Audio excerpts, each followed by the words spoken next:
All right, I've got some special guests here. I have a special guest, and I couldn't put your name underneath. I apologize, Michelle. This is Michelle Bonin. How are you tonight? You're from Seneca County. We're going to get into your story in just a second. I'll bring this character on. Tim, how are you? How do you pronounce your last name, Tim? It's very easy. Steck Schulte. Steck Schulte. I don't think I'll probably not remember it, but I'm going to try. Steck Schulte. All right. Yep. So, Steck, you're with the Coalition of Concerned Voters of Ohio.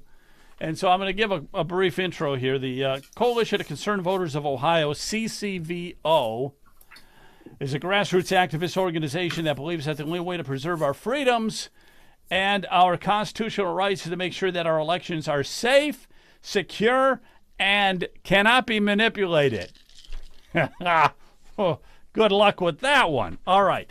So we'll be talking with Tim here, but I want to also bring on Michelle here for a minute because, Michelle, you got a story to tell, and it all coalesces together as we'll be jumping back and forth, and I think Marcel Strebich is supposed to join us also.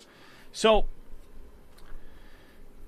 let me give an overview, and then you fill in the blanks, and you fill in a lot of what I can't fill in here. But something about earlier this month, the Board of Elections in Seneca County passed a motion stating that any active member who is publicly or actively working against the use of voting machines shall be ineligible to serve as a voting location manager. So in other words, if you say anything negative about the voting machines, that's it. You can't be a manager of voting.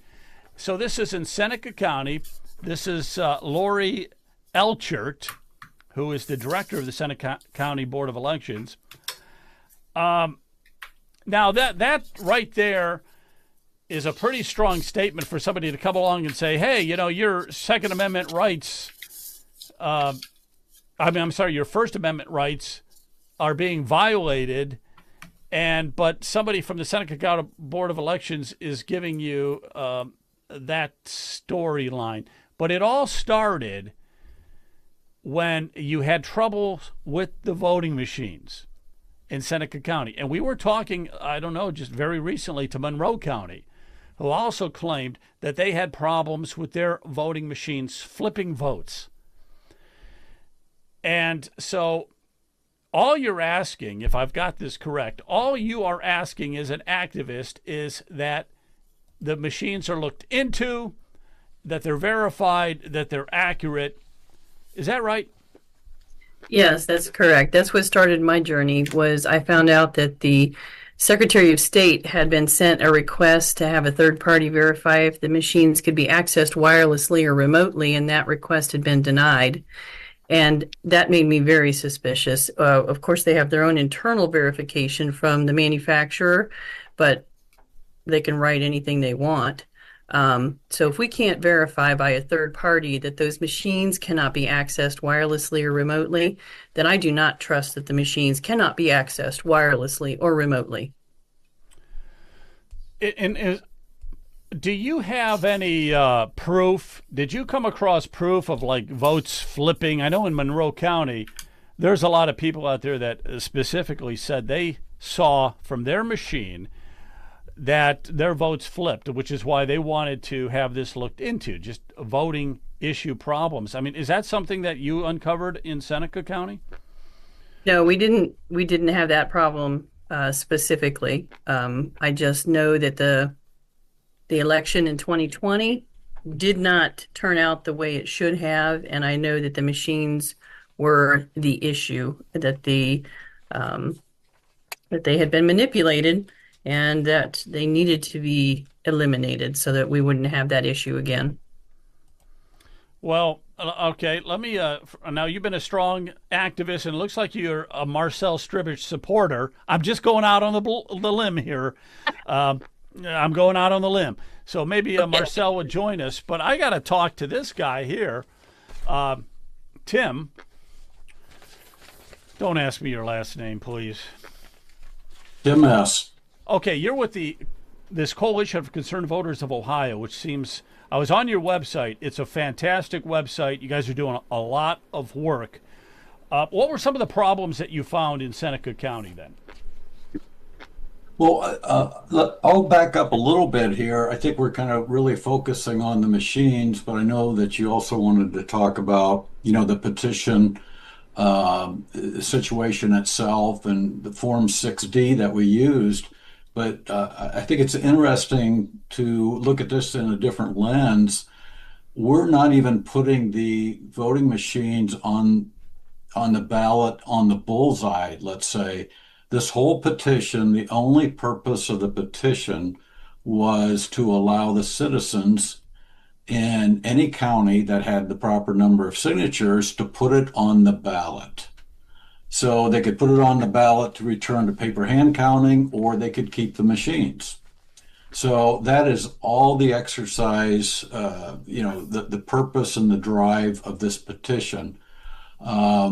So that the people didn't have a voice. So the citizens of Seneca had 2.5 times the amount of signature needed to put it on the ballot, and that was denied. And to put it on the ballot, Tim, was just to say whether or not you wanted to continue using these machines. Correct, right. So each county would be a county by county basis, and if they looked at it from a, let's just say a cost dollar perspective and not even a security issue. And you had mentioned Monroe County, the last election they did in 2023, by using the machines, it cost them a figure of $63.60 to process one ballot. Wow, what a waste. What a waste of money.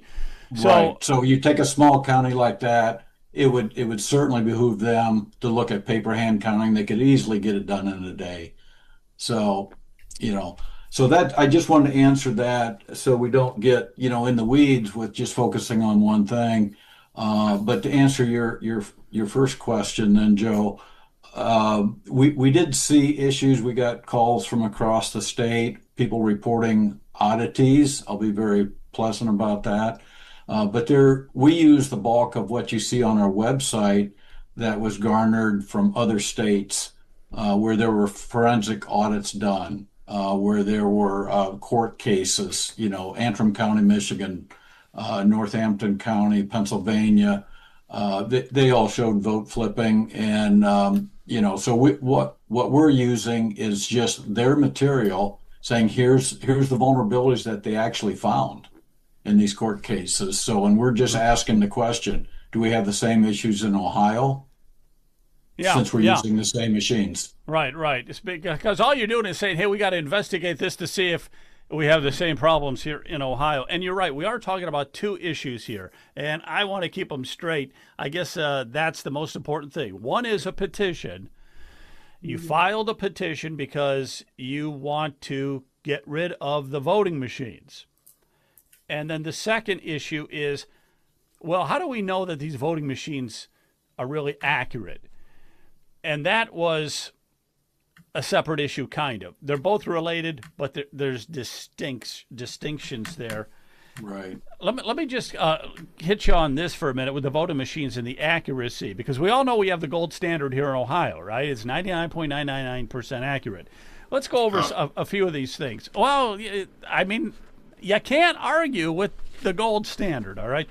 So you can't argue with it. We were just talking about gold with Jennifer Gross, and now we got the gold standard. We're going to have these. Should we tell them, fool's gold. All right. Yeah, should we tell them what the standard is? Yeah, all right. You'd go for it. Tell me what the standard is. Who wants to start? You want to start? I will. Michelle? I will All give right, a simple explanation. Yeah, I'll give a simple explanation. Then Tim can expound, I'm sure. So when they say that they do the audit after the elections, they only audit 5%, and they audit a printed paper ballot that they call a paper ballot. So they're just printing what's on the machine, calling it a paper ballot, and then it's only 5% of the vote. How is that accurate? Yeah, it's only 5%, and at the most, right? Right, Tim? I mean, Yes. 5% at the absolute most. But some of the problems with the voting machines are not, you're not able to catch them because they happen before the tabulator, correct? So, Yes. So they wouldn't even be caught in the audit, would it? Exactly, exactly. Yeah. So they're saying that their standard, that we have the highest standard. I bet every other state is saying they have the highest standard too. I've often wondered that. I'm like, we live in Ohio, we hear that we're the gold standard. I'll bet every other state thinks they're the gold standard too. But they're all wrong if they're using machines because it's a 5% in Ohio, 5% of the vote that was cast. But it's printed from the machine that we can't trust. Yeah, and the manipulation could happen prior to the tabulator, right? Yes. Another. Well, also, we're not testing for malware when they do the certification test. And the source code, they only need to test up to 1% of the source code. So if we can't look under the hood to see what's going on, that just kind of leaves everything into question. But I think, the biggest thing when they talk about the gold standard, what they rely on is the fact that, no voting machine is connected to the internet or have the capability to be connected. But in March of 2024, we filed a public records request with Secretary of State's office to just gather the information. We wanted to see how the tests were done, who did the testing, the methodology that they used. And that went on back and forth for over a year. And we were finally denied access to it based on security reasons. Our lawyer fought that and is still pushing back to this day on that. But if you think about that, Joe, if there's nothing to hide, that would be the first thing you would put on your website. You would flaunt that and say, hey, here is the gold standard. Here's how we know that they are safe. But they refuse to give that to us. I'm going to ask you another quick question here. Are the Dominion voting machines connected to the internet? Or can they be? It's been proven in other states. We at CCVO, we're not saying that anything happened here in Ohio, but when you look at the vulnerabilities in the other states, Fulton County, Georgia, where they hacked it live in the courtroom, Antrim County, Michigan, where there were 6,000 votes flipped and they flipped them back. The Pennsylvania case that relates to what Michelle was talking about and what happened in Monroe County. So you see it across the state. We're not claiming that it happened here, but our biggest problem is just show us, prove to us that those aren't the same, contain the same vulnerabilities, and they're testing to 20-year-old standards. So, Gotcha. All take right. it from there. I want to flip it back 1 second here because I'm getting dizzy here. We're going to flip back and forth. Michelle, I want to flip it back to the petition here for a minute. I want to wrap that up too, and then I'm going to open it up to everybody else for questions and stuff like that. But the petition itself, that was shot down by Frank LaRose in the Secretary of State's office, correct? The petition, Yes. And the petition was that you wanted to get those machines removed and hand count. Was that what it was about, or something else? I see Tim shaking his head, so I'm going to let him take the lead on this. Again, the petition wasn't to, get rid of the machines. The petition was to put it on the ballot so the people of the county could vote on it. A vote on what? On keeping the either machine? going back to hand-counted paper ballots or keeping the voting machines. Gotcha. So it's just to get it on the ballot. This paper right here, this is Frank LaRosa's statement. I got this off your website. There's a wealth of information on your website. Thank you. It says the language of the code is clear. This is coming right from Frank LaRose. By its plain terms, it provides a mechanism for electors to vote on the adoption of such equipment in such a county. It does not, however, provide for you to repeal prior authorization through that same mechanism. In other words, and I don't understand this. In other words, you had a vote back, I think it was in 2004 when this law went into effect. Somebody voted, okay, we want these voting machines. Now here we are. You can't undo that by law. And Frank LaRose is saying, oh, by law, you can't do that, which makes no sense to me. You can do anything you want. You can do anything you want by law. You just change the law. And if he was so enamored by the 99.999% accuracy, I think he would be working with you guys, right? And be working with Monroe County and try to uncover. Monroe County said that the machine was absolutely inaccurate on some of their voting. And he had people that just piled into the Board of Elections room to complain about it. It still fell on deaf ears. That's not the way you run. That's not the way this government is run in this country. It's for the people, of the people, by the people, you name it. All right. Let me, one other thing. I got to bring Marcel in because Marcel made it. How are you, Marcel? So good. We're going to get you back and forth, too, just to give a couple thoughts on this. Of course, you're running for the Secretary of State office. So, and you were also in Seneca County. Let me just throw this at you and you give a quick answer. But you were in Seneca County, the Board of Elections, when they had that big hurrah, and Vivek Ramaswamy was there. Tell us a little bit about that, could you? Yeah. How do you hear me today? Good? Yeah, go. Yeah, awesome. So the situation was like this, and I think it's important that we go above. Let me take you to a higher plane here as my former Air Force officer. Let's go a little bit higher altitude. This issue of blacklisting election workers, while it really reared its ugly head in Seneca and Monroe County in conjunction with the ballot referendum that they tried to bring, has been going on across a number of counties in Ohio for the last several years, particularly accelerating after 2020 as more and more pushback has come out from people wanting to enhance transparency, oversight, and other measures of accountability. Because over time, our election systems have slipped from our purview and they've become more of a vendor-driven, more of a political party-driven exercise. And so we've been told, we've got this. All you guys need to do is just show up or cast your vote early and we'll handle all this other stuff. Well, there's certain counties out there, as you heard from Tim and Michelle, it's really hurting them to continue on financially along this path. And also you're seeing across the rural counties, fewer and fewer people are participating in this process of election day when it comes to working as poll workers to begin with. So what's starting to happen, and this is really concerning for the future of our in-person vote, is rural counties are consolidating precincts. And even in that meeting, Michelle can attest that part of the Board of Elections discussion involved consolidating precincts, which means there's going to be fewer polling locations, which means rural county voters are going to have to travel farther in order to cast their ballots. And so let's ask ourselves this question. Why are people disengaging from the process of election day, whether that be either voting or participating in it? And the theory of the case that I would tell you is they don't feel like the current process reflects either their values or the degree of involvement that they expect from the election system.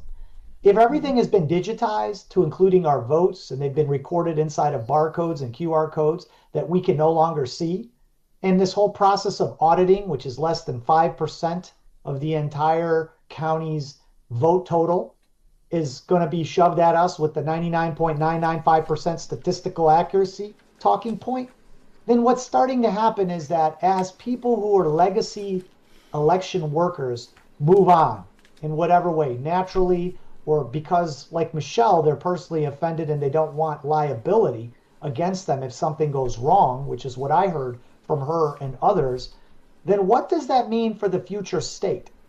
And I would describe to you that there's something far more insidious.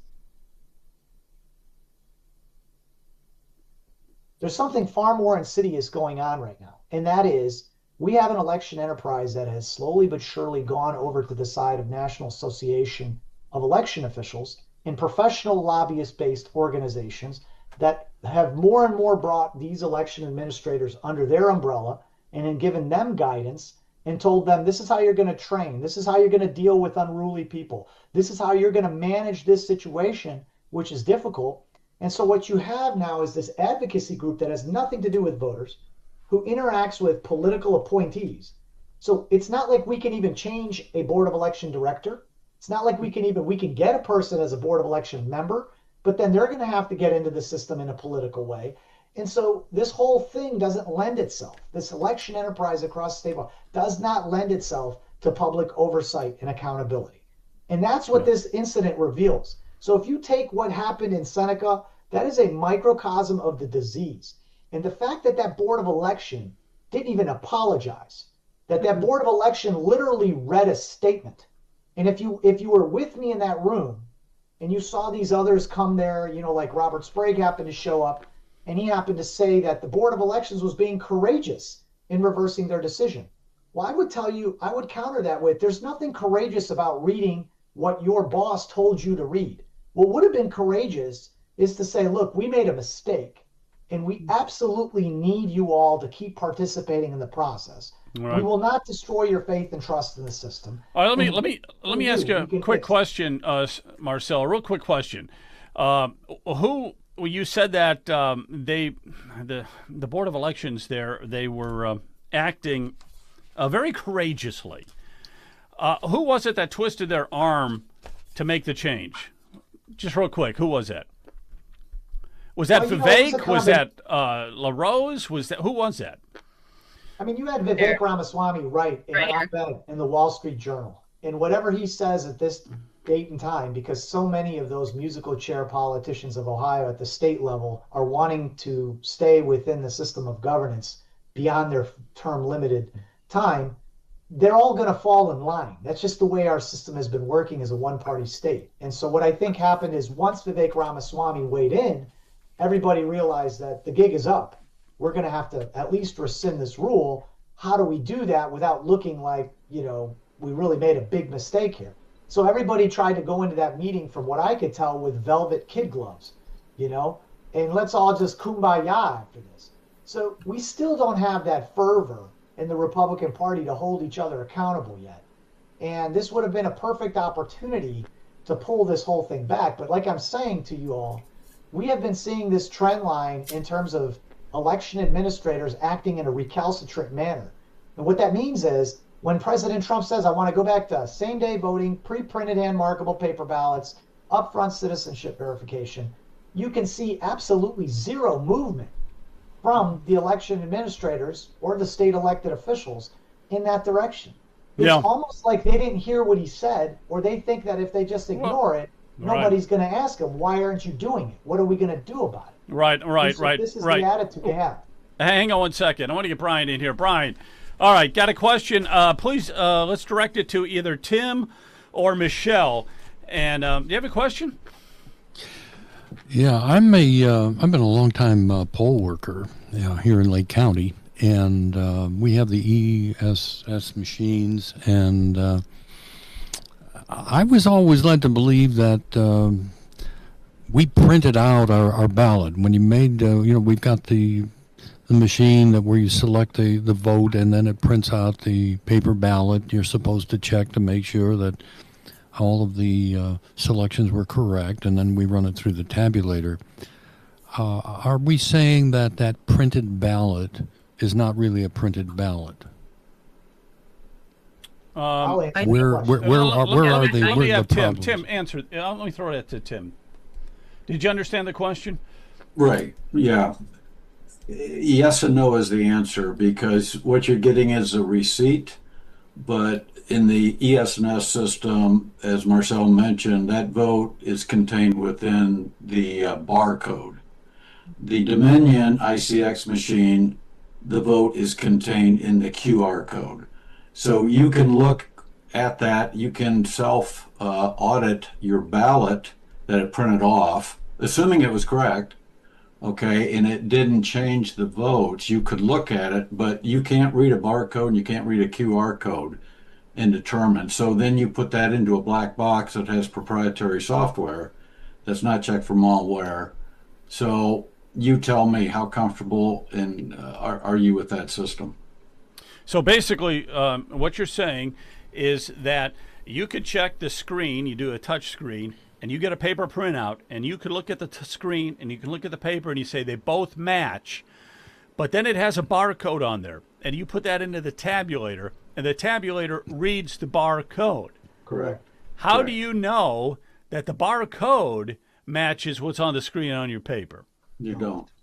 Thank you. I think that's valid. But I can tell you that a few years back, there was, an attempt to determine whether or not our new machines were able to be accessed, from outside, and my goodness, we got into all sorts of problems with FBI, and I personally was interrogated by 4 FBI agents over this whole election integrity issue, and the FBI, they said that they viewed any quote hacking into a system as like picking a lock on a door. So they trying to get proof that these machines are not tied to the internet, unless you have the Secretary of State absolutely allow you to try it.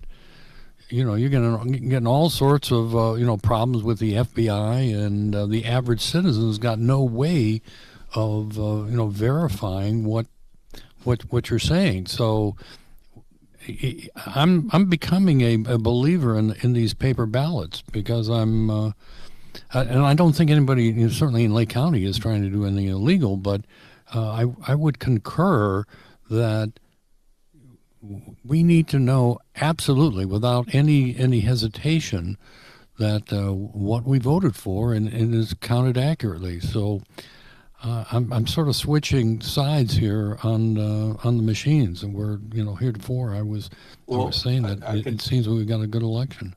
Right. I could add a little tidbit to that. So in 2023, when Tom Howard and I, who couldn't make it tonight, formed this, one of the first actions we did was ask 12 counties in Ohio that had the Dominion machines to have Governor DeWine activate the Ohio Cyber Reserve. And it's their job to oversee cybersecurity. Part of their venue was the elections for Ohio. So that was a very simple ask. Again, we're not claiming anything happened, but when we look at these vulnerabilities in the other states, why wouldn't they activate the cyber reserve to put everybody's mind at rest and say, hey, we did a third-party audit, everything's fine, no issues, or they found something and we can maybe correct it. But the theme tonight is no transparency from the Secretary of State. No, I got I'm you. gonna jump in. I want to jump in and talk about the paper ballot real quick, because people in Ohio are going to hear this election that we already have paper ballots, or they're for paper ballots. There's an important distinction here.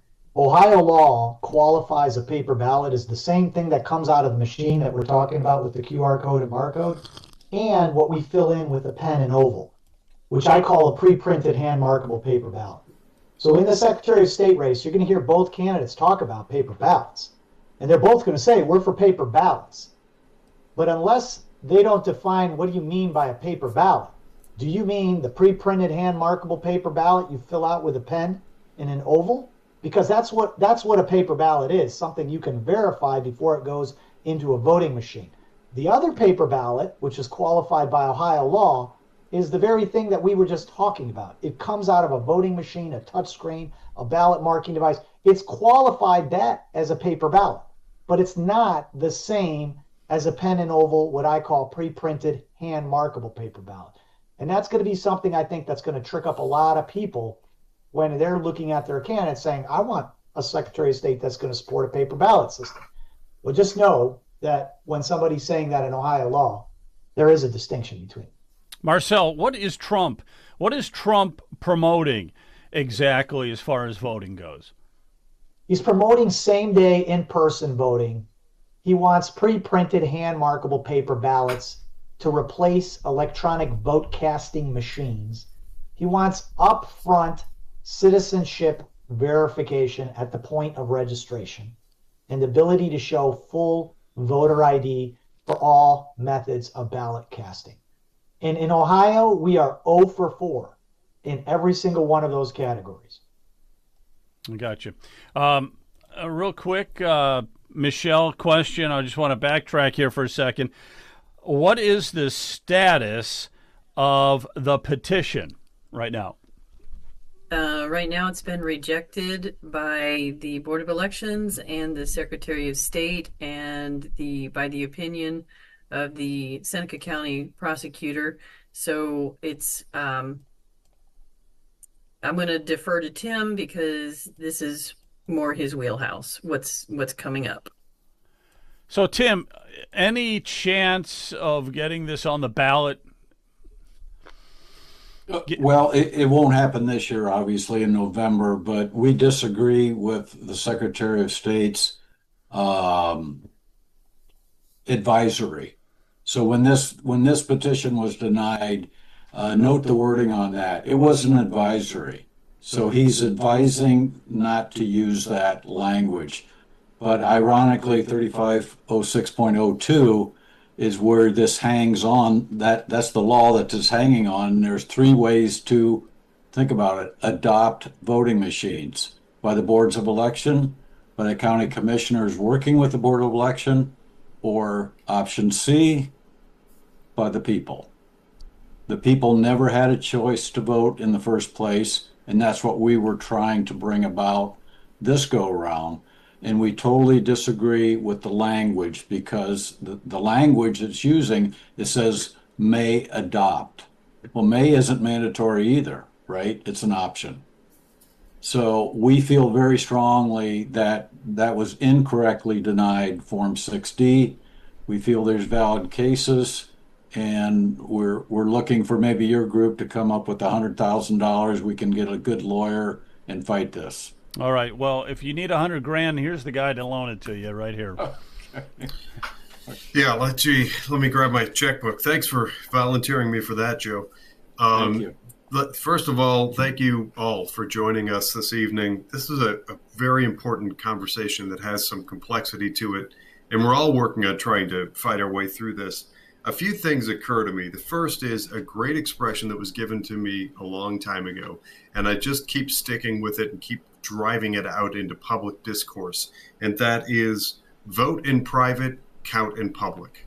It's really as simple as that. Vote in private, count in public. We have strayed so far from that into this notion, and I like how Marcel put it, of handing over. We have abdicated the whole voting process into this smoke and mirrors, mirage, black box thing, this corporate interest. And now we're learning all sorts of stuff about it that we don't like. But here's a key element. We keep talking about, and admittedly, it's kind of a sexier topic to talk about what the machine might be doing, and could it be doing this, and what about vote flipping, and there's all kinds of stuff to talk about in that, and there's all kinds of evidence that people are pointing to all over the country. But there's a far more important issue, and that is confidence. Voter confidence. How do Ohioans feel? How do Seneca County voters feel?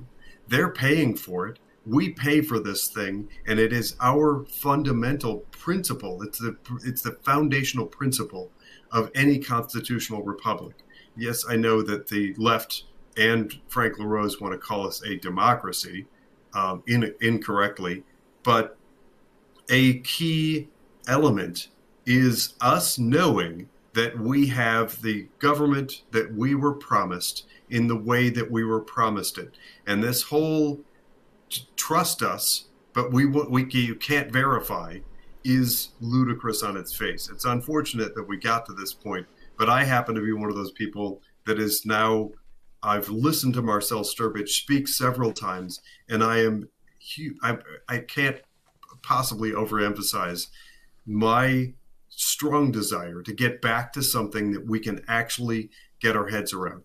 If it's less expensive, if it's faster, if it saves money, if it can reliably reproduce results that we, the people, can trust, good heavens, anybody standing in the way of that is an enemy.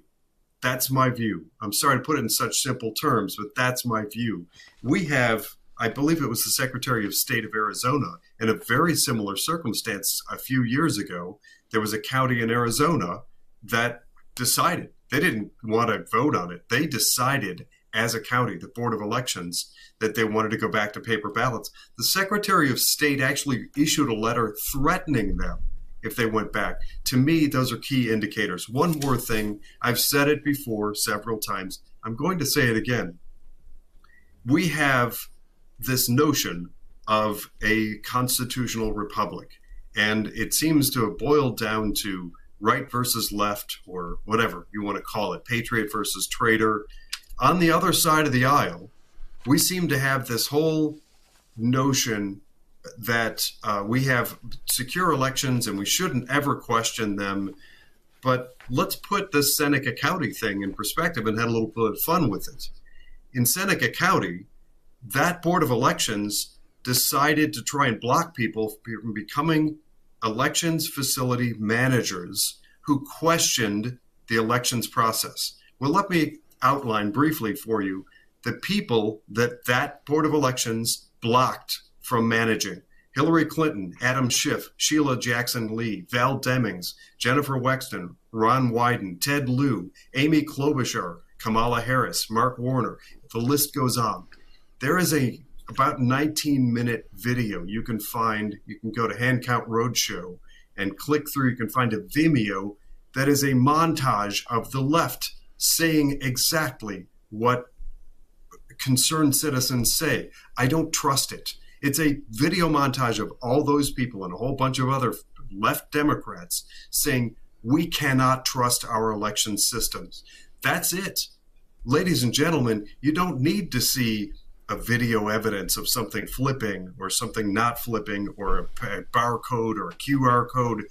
Those are gravy to the argument. What you need, the single most compelling and important argument, is we the people not trusting it. And if the far left, if Democrats can elect this montage, this whole array of Democrat representatives in government, and they all say, let's not trust the thing, then it is just beyond ludicrous in its face to tell the citizens of Seneca County that they're not permitted to mistrust. And then if they do, they're not permitted to meaningfully participate in the elections process. All of it is a broken, derelict system that needs to be cleaned up significantly so that we can get back to that key golden, in my book, that's the gold.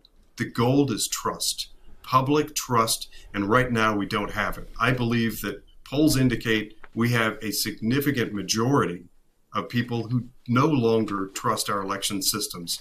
And in my book, that is the linchpin to revamping the system. Yeah, I agree, because I think it's an insult to our intelligence to just say, hey, we got 99.99% accuracy, when it's like anytime we try to delve into it and look at the numbers, it's like, no, you can't look at that. You can't look at that either. And don't even ask. But it's 99.99% accurate.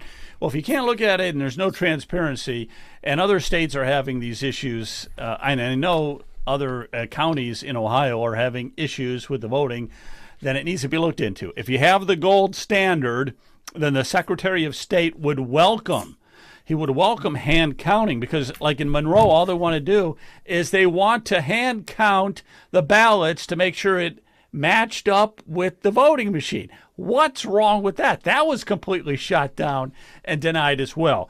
So that 99.99 is a lot of smoke and mirrors, I think. But that's kind of some of the problems that we're running into. Okay, let me just go around, let's play horsey one last time. Brian? Yeah, Joe, just what you said. I believe that transparency is also one of the keys to good governance. Honesty, integrity, and transparency is what I keep trying to promote. And if there's anyone that says that you can't go through a hand count just to verify things, and they're not being transparent, then that raises a huge flag, for me. And I would agree with you, Joe, that if any, whether it's at the state level or at the local level, if they won't allow that hand count of those quote ballots, that's a problem. and needs to be addressed. Let me go over to both of them. Let me go to Michelle here. Michelle, when you contacted Frank LaRose's office to get information or an explanation on some of this, what were you told? I'm just curious. We did not reach out directly to Frank LaRose because it's impossible to get in touch with him directly. You just get an answering machine, leave a voicemail, and there's no response. Tim has been working over 2.5 years to communicate with Frank LaRose's office with a long list of unanswered questions because they just don't respond. That is a shame. That is a shame. That's part of the reason we need to expose this. Tim, so that you have not had any luck with Frank LaRose, Secretary of State's office, in getting some answers to your questions, like why you can't hand count, why you cannot hand count if you want to, in some of the runaround. Right. Most of that stemming with the questions. We've asked a series of about 8 questions over the course of almost 2 years now. And we did put all the emails on our website. So it's fun reading, and it's a master class in ignoring the question and coming around with a different answer. But we got sent all different directions.